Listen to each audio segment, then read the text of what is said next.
இதற்கிடையில் இருக்கக்கூடிய கொழும்பு விளக்கமறியல் சிறைச்சாலைக்கு சென்று 3 அரசியல் கைதிகளை பார்வையிட்டிருந்தேன். செல்வநாயகம் ஆனந்தவர்ணன் மற்றும் சுதாகரன் மற்றும் தம்பு குணசேகரம் ஆகிய 3 பேரையும் பார்வையிட்டிருந்தேன். தம்பு குணசேகரத்தை நான் வைத்தியசாலை சிறைச்சாலையில் உள்ள வைத்தியசாலை பகுதியிலும் ஏனைய 2 பேரையும் விளக்கமறியல் சிறைச்சாலையிலும் பார்வையிட்டிருந்தேன்.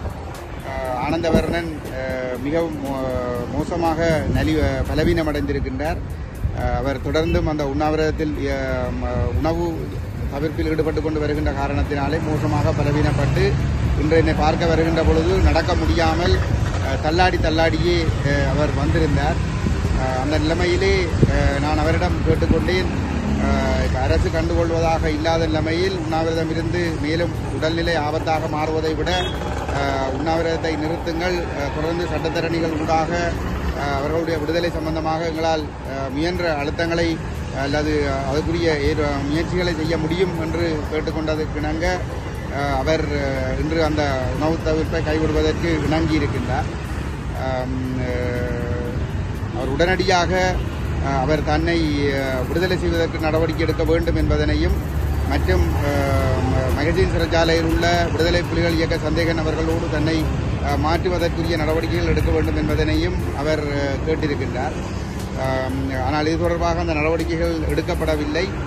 நான் சிறைச்சாலை மேலதிகாரியிடம் கேட்டிருக்கின்றேன். சிறைச்சாலை ஆணையாளரை சந்திப்பதற்கு அவர் தனக்கு ஒரு ஏற்பாடு செய்தருமாறு கோரியிருக்கிறார் என்பதை அவருக்கு தெரியப்படுத்தியிருக்கிறேன். ஆணையாளரை சந்திப்பதற்கு ஏற்பாடு செய்வதாக கூறியிருக்கின்றார். அடுத்ததாக தம்பு குணசேகரம் அவர்கள் 65 வயது.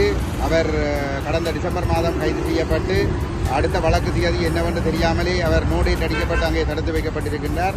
அவர் முள்ளந்தண்டு பாதிப்புக்குள்ளானவர், இடுப்பு வலியினால் அவதிப்பட்டு கொண்டிருக்கின்றார். அவர் தங்கியிருக்கின்ற இடங்களிலே போதிய இடப்பற்றாக்குறை காரணமாக ஒருவர் மீது ஒருவர் நெறிபட்டு கொண்டுதான் உறங்க வேண்டிய நிலைமை இருக்கிறது. அவர் தன்னுடைய முள்ளந்தண்டு நோ மற்றும் இடுப்பெலும்பு நோ காரணமாக படுக்க முடியாமல் எழும்பியிருந்தால் ஏனைய கைதிகளால் கால்களால் உதைக்கப்படுகிற தாக்கப்படுகிற சம்பவங்கள் நடைபெறுவதாக மிக வருத்தத்தோடு தெரியப்படுத்தியிருந்தார். அதனை விட அவருடைய உடம்புகளிலே பல இடங்களிலே கட்டு வந்து உடைத்து புண்ணாகி இருக்கிறது. அதற்குரிய சிகிச்சைகள் உரிய முறையில் வழங்கப்படுகிறதா என்கின்ற ஒரு கேள்வி இருக்கிறது. அவரை பார்க்கின்ற பொழுது அவர் நோயாலேயே உயிரிழந்து விடுவாரோ என்கின்ற ஒரு அச்சம்தான் ஏற்படுகின்றது.